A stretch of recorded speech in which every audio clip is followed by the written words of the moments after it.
Hello दोस्तों, मैं दिनेश चौधरी आप सभी का स्वागत करता हूं पीएससी बाय डीसी सर आपके अपनी यूट्यूब चैनल पर। इस चैनल पर हमने निशुल्क शिक्षा की शुरुआत की और फिर क्रमबद्ध तरीके से पढ़ना शुरू किया। अब क्योंकि मुख्य परीक्षा है इसलिए एक बहुत महत्वपूर्ण विषय समाजशास्त्र को मैं आप सभी को निशुल्क रूप से उपलब्ध करा रहा हूं। इस सीरीज में हमने जो समाजशास्त्र के बेसिक कॉन्सेप्ट वाले सारे टॉपिक्स थे उन सबको पढ़ा। एक और छोटा सा पॉइंट है यज्ञ, आज इस पर बात करने वाले हैं। चलिए शुरू करते हैं। सबसे पहले भगवान श्री गणेश का नाम लेकर श्री गणेशाय नमः बोलते हुए और मेरे शिक्षक सुरेश पटेल सर को याद करते हुए इस टॉपिक को शुरू करते हैं। ये टॉपिक इतिहास में भी है और समाजशास्त्र में भी है। मैं आपको फिर से याद करा दूं कि समाजशास्त्र में केवल उन्हीं बातों को फोकस नहीं किया जाता जो आज समाज में विद्यमान है, उन बातों को भी फोकस किया जाता है जिन्होंने अन्योन्य रूप से अप्रत्यक्ष रूप से समाज में व्यवस्था बनाने में योगदान दिया। हमारे सिलेबस में एक टॉपिक है सामाजिक संस्थाएं और उन संस्थाओं में हमें एक टॉपिक दिया हुआ है यज्ञ।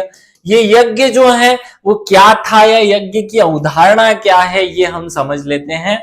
यज्ञ जो है वो एक संस्था बनाई गई थी, एक संस्था थी। क्या संस्था थी? अब आपका इस यहाँ पर ध्यान जो है पूरी तरह जा रहा होगा। यज्ञ का करने का मतलब है 4 ईंटें रख करके उनके बीच में आग जला लो और आहुति डाल दो, हवन कर लो, इसे यज्ञ कहते हैं। नहीं भाई, समाज शास्त्र जो सब्जेक्ट हम पढ़ रहे हैं यहां पर उसका ये अर्थ नहीं है।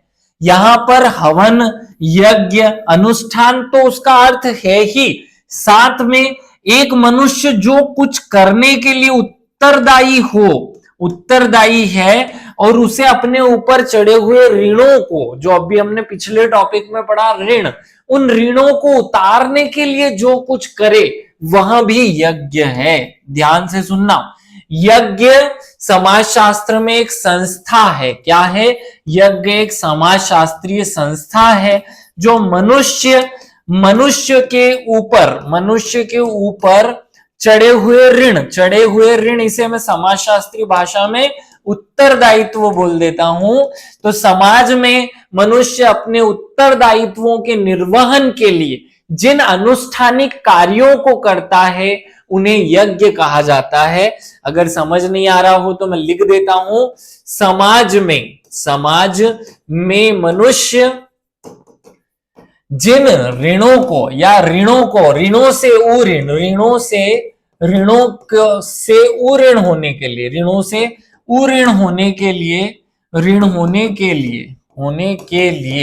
या तो ऐसा बोल दे या ये नहीं बोलना है, तो मनुष्य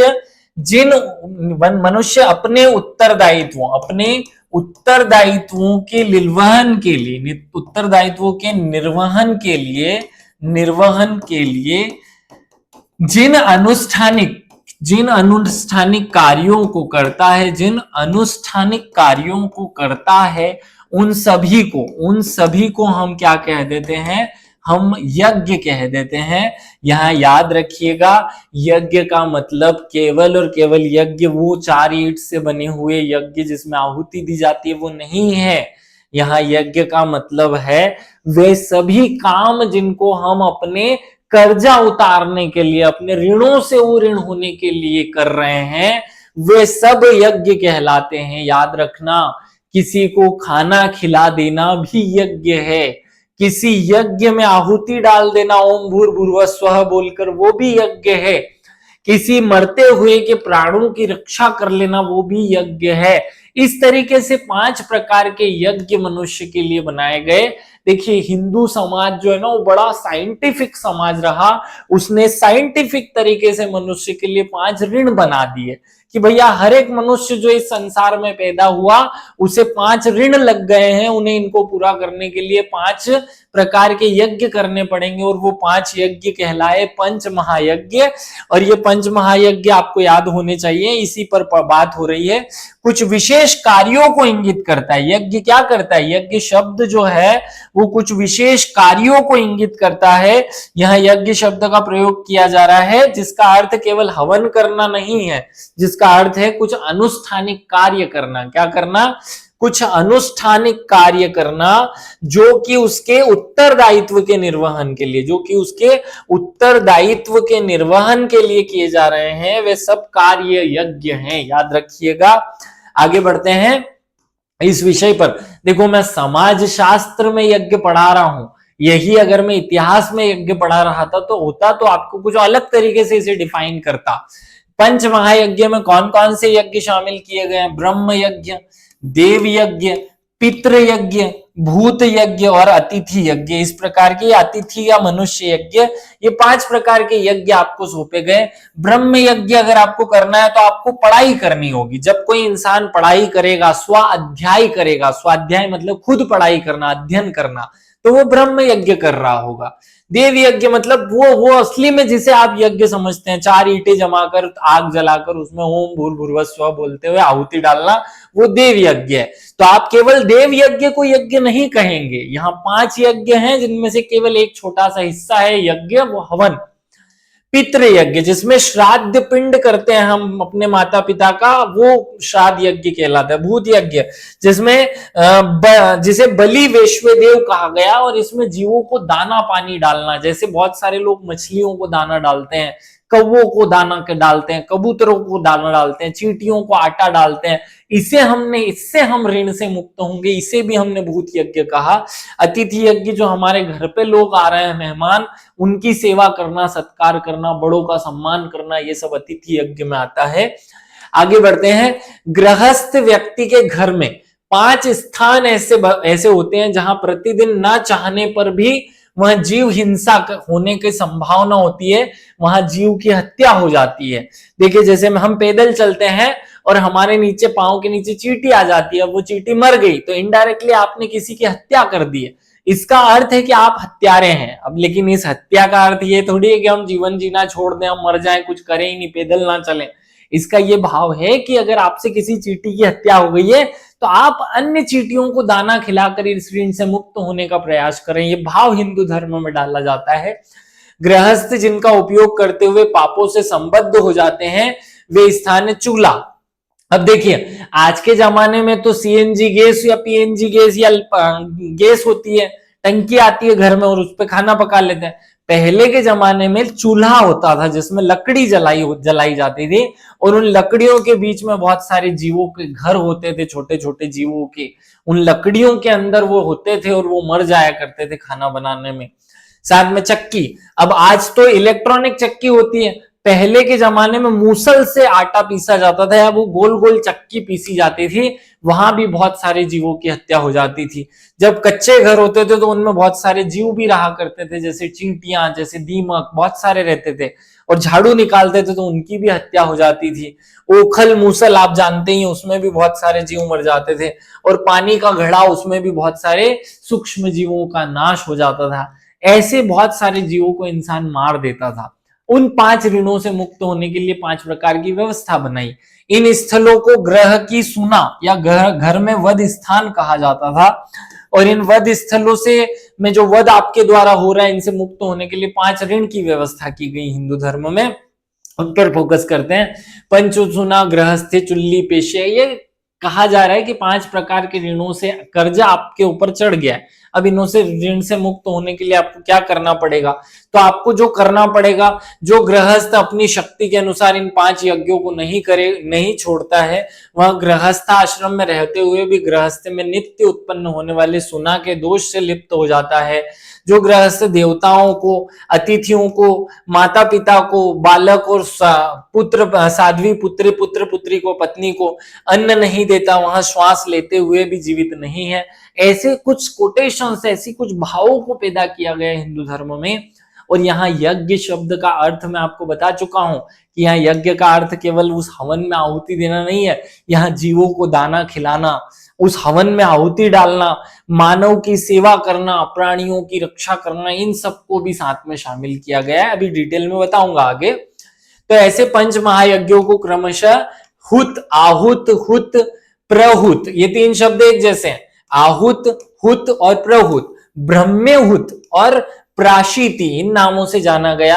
आहुत को ब्रह्म यज्ञ, हुत को देव यज्ञ, प्रहुत को भूत यज्ञ, ब्रह्महुत को मनुष्य यज्ञ और प्राशिति को पितृ यज्ञ के नाम से जाना गया।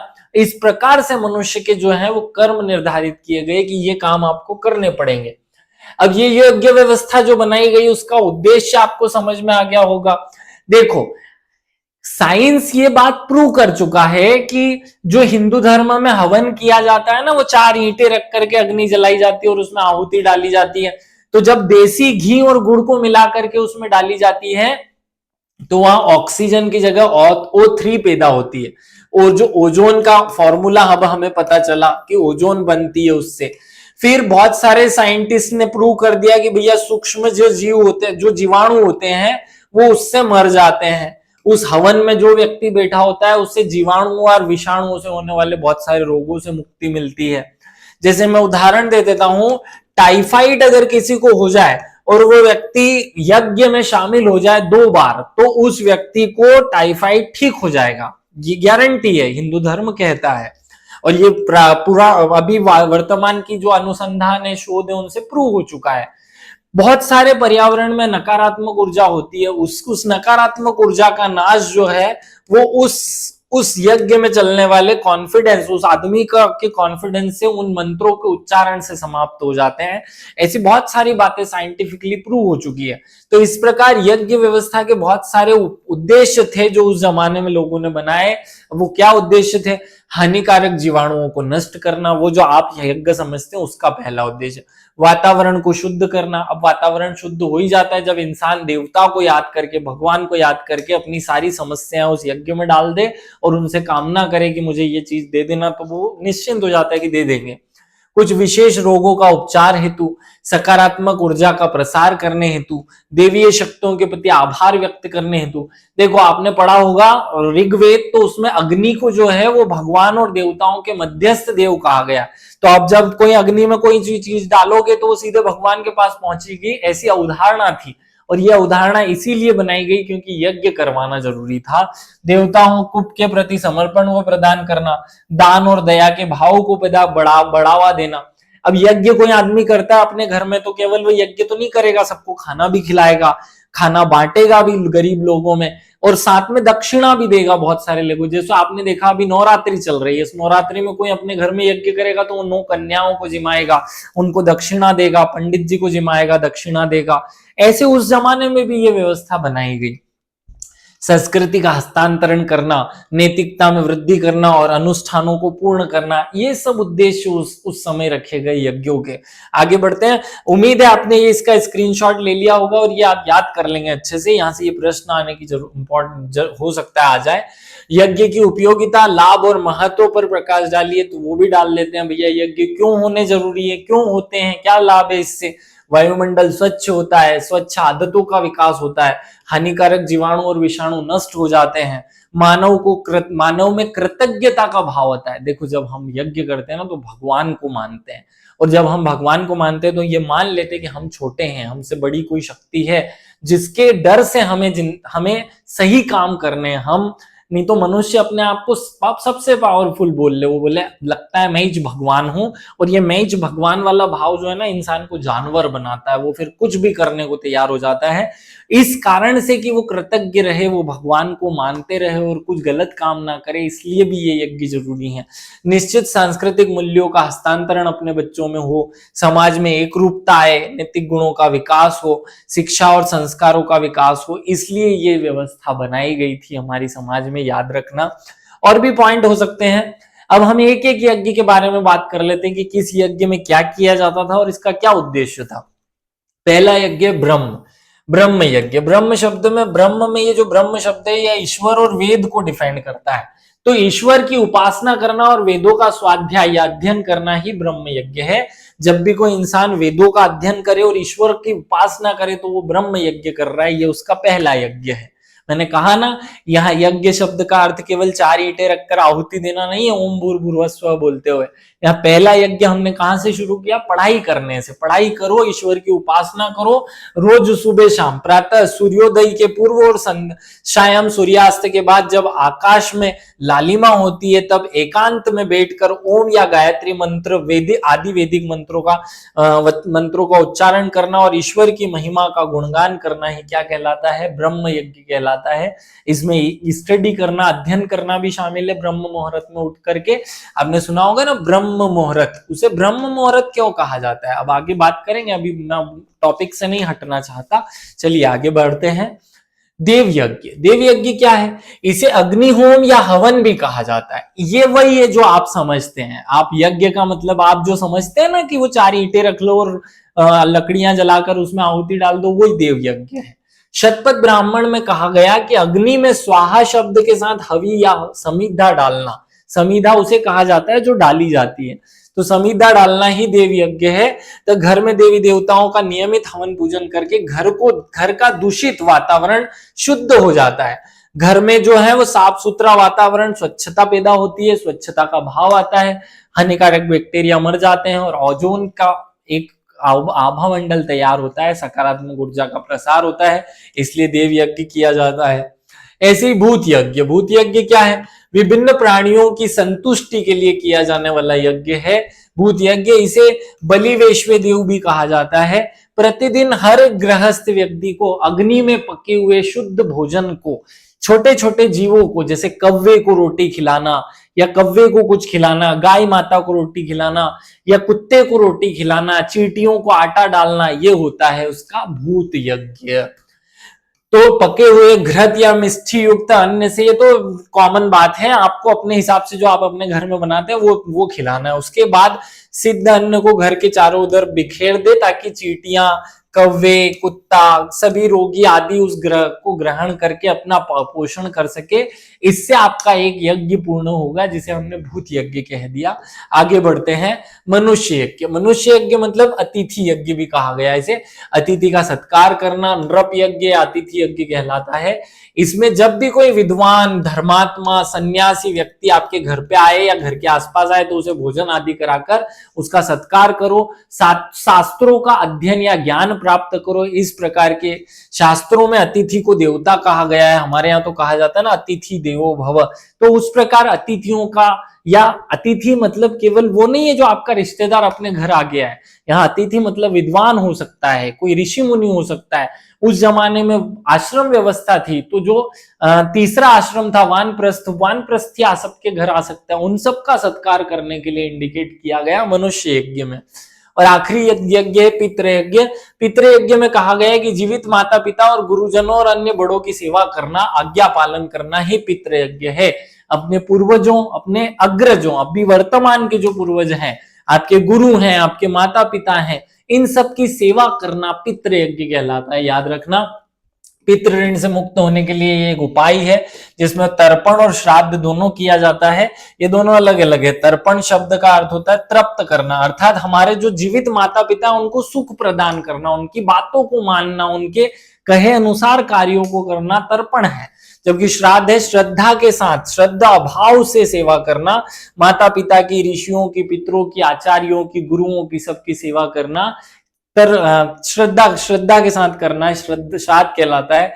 तर्पण और श्राद्ध जीवों के साथ साथ ही जीवितों के साथ साथ ही संभव है, मृतकों के साथ घटित नहीं हो सकता। यह आदेश वेदों में निहित है या वेदों में कहा गया है। अब डिटेल पे नहीं जा रहा, मैं बहुत डिटेल में जाऊंगा तो आपका माथा खराब हो जाएगा कि तर्पण और श्राद्ध में इतना डीप में जाने की क्या जरूरत थी।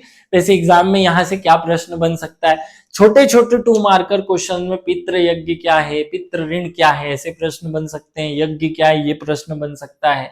बड़े प्रश्नों में 7 मार्कर्स में 2 प्रश्न बन सकते हैं। यज्ञ व्यवस्था का उद्देश्य बताइए और यज्ञ व्यवस्था का सामाजिक महत्व या लाभ बताइए, ऐसे 2 प्रश्न यहाँ से हो सकते हैं। उम्मीद है आप सब लोगों को ये टॉपिक समझ में आया होगा। अगर आपको ये टॉपिक छोटे छोटे हैं, समझ आ रहे हो, तो आप सब लोग कमेंट करके जरूर बताना। सभी लोगों को विशेष रूप से धन्यवाद। Thank you. जय हिंद, जय भारत।